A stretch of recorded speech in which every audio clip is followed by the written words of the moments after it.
Syria has almost no oil. It's one of the biggest disappointments for the Assad dictatorships over the years.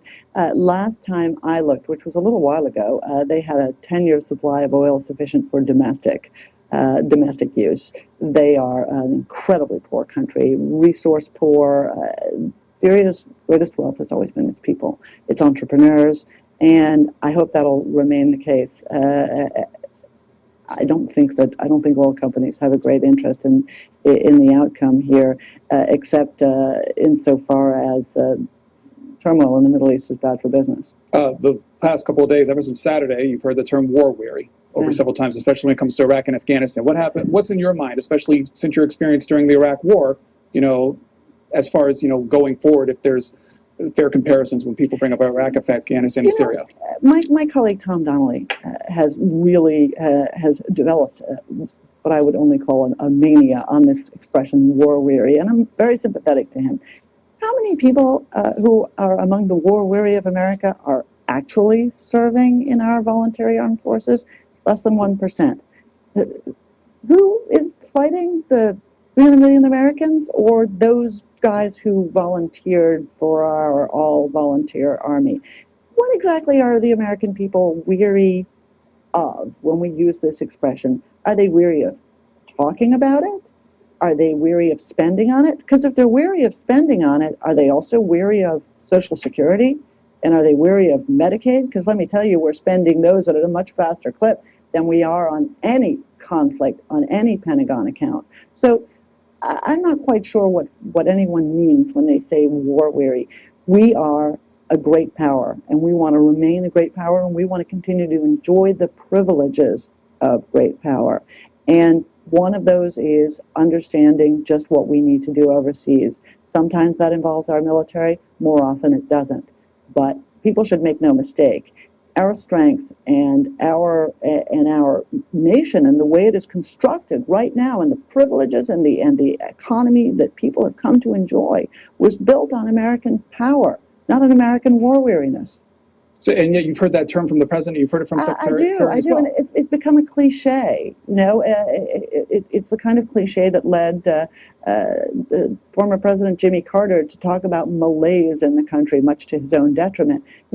Yes, I understand that people are sick of the problems of the Middle East because the problems of the Middle East are big and they're intractable and they're hard to solve and they affect us in ways we don't want them to affect us.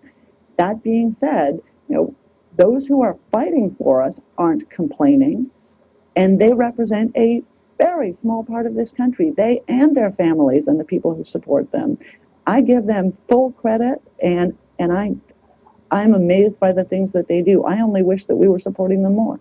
Our guest, Danielle Pletka of the American Enterprise Institute, Rockford, Illinois. You're next. Peter on our Democrats line. Hi. Hey, how you doing? You're on, sir. Go ahead.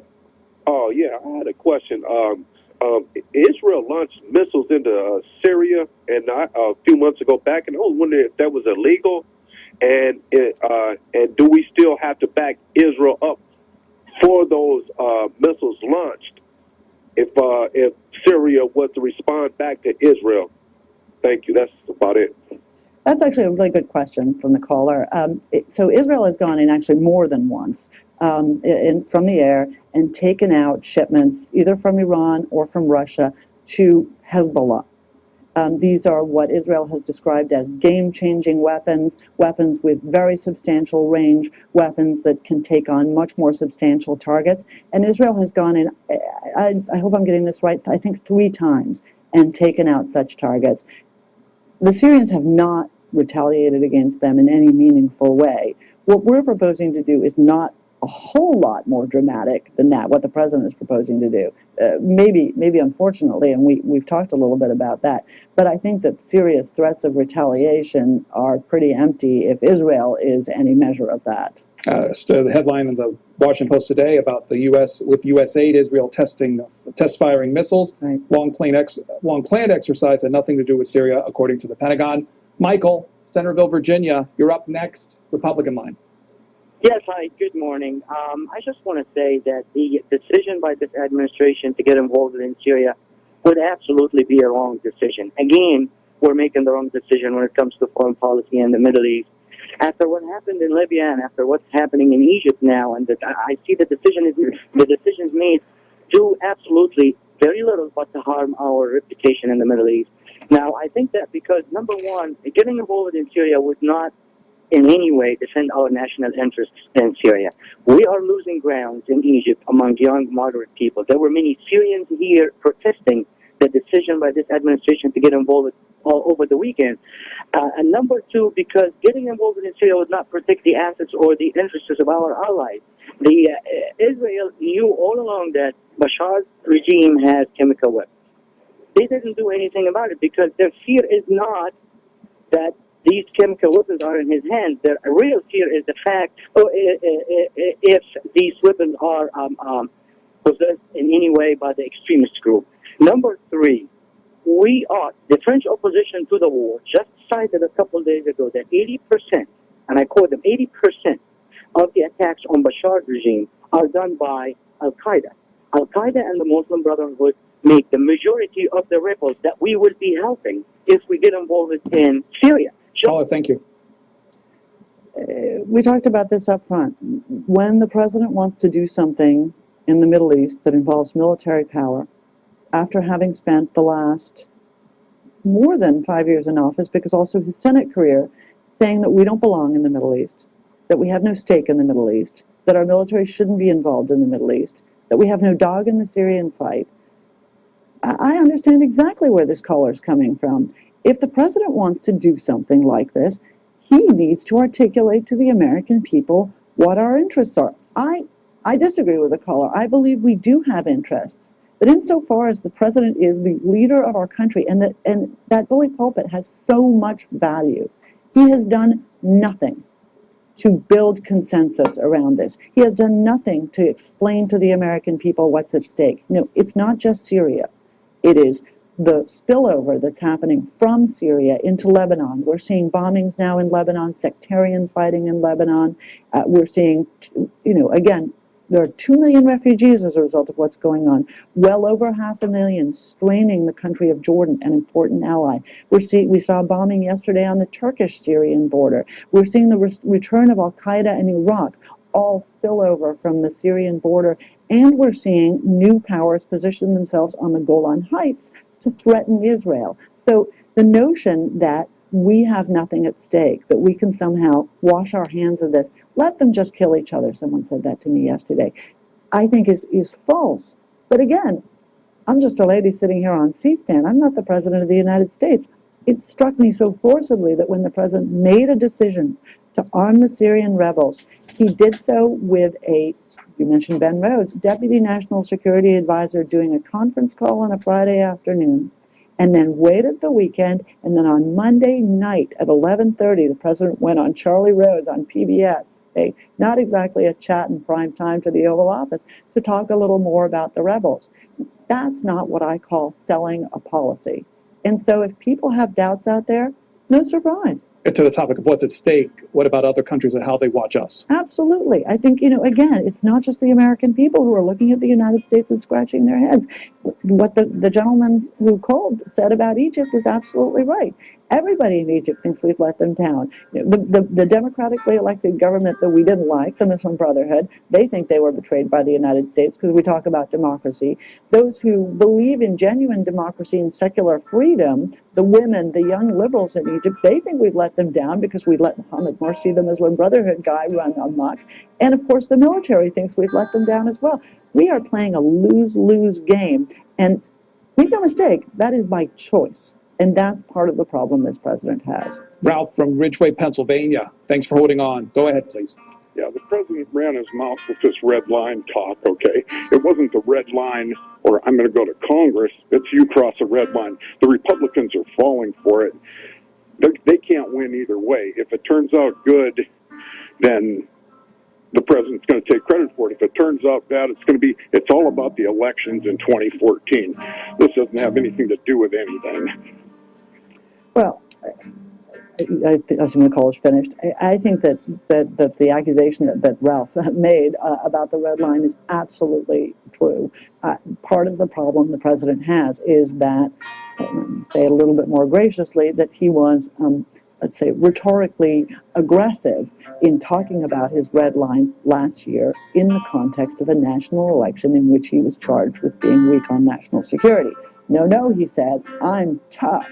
I'm tough, and I'm especially tough on Syria, and here's my red line.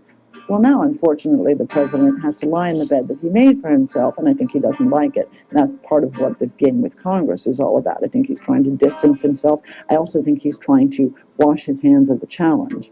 The deputy foreign minister of Syria quoted this morning in the papers and talks about potential action, saying, once a war starts, nobody can control what will happen. We believe that any attack on Syria will definitely result in chaos in the entire region, if not beyond. He also said military action would strengthen extremist rebel factions, not the moderate opposition fighters the U.S. has sought to bolster. What is the United States going to benefit from fighting the only secular political system in the region? Well, a mighty nice secular political system the Ba'ath Party of Syria has put together since 1970. We've forgotten just how bad the Assads are. We've forgotten about how many were murdered under both the father and the son. This was a terrible regime. Our interest is ensuring that what comes next isn't worse. As far as the deputy foreign minister of Syria is concerned, with all respect due, which isn't much, I don't think we need to be taking advice from him about what our aims are. But again, nature abhors a vacuum. Part of the reason that he gets out there and starts to sound like he might be making a little sense is because the president isn't out there filling that vacuum. Faye from Sacramento, California, Democrats line. Good morning, Ms. Sept. Good morning. Yes. All summer, the Republican Congress has said that they're coming back to Washington to shut down the government and impeach the president. And this morning, C-SPAN has trotted you out to talk to us about intervention in Syria.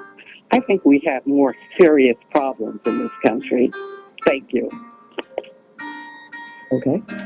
Roger is up next from Salem, Oregon, Republican line. Yes, I'd like to encourage Syria's Assad to act rationally. I suggest that he has his military place the rumored 200 tons of chemicals and canisters on one of their large western beaches, and then invite French and USA military Navy forces to remove them. A very interesting idea. Now, if Assad were serious about coming to some sort of negotiated agreement, of course, he would do something like that. He'd say, no, I didn't use them. In fact, here, I'm going to give you some of the chemicals that might be used for chemical weapons. Of course, I don't have chemical weapons. I'm going to give them to you. Inspectors, come in, take them from me. But of course, Assad is in this game to win it. He wants to defeat the rebels. He wants to retake power and reestablish his Iranian proxy dictatorship over all of Syria. So he's not going to do something rational like that. I think there was a time a couple of years ago when he still was a person with whom one could potentially have a conversation. That day has long passed. Frank from West Virginia, and he's on our independent line.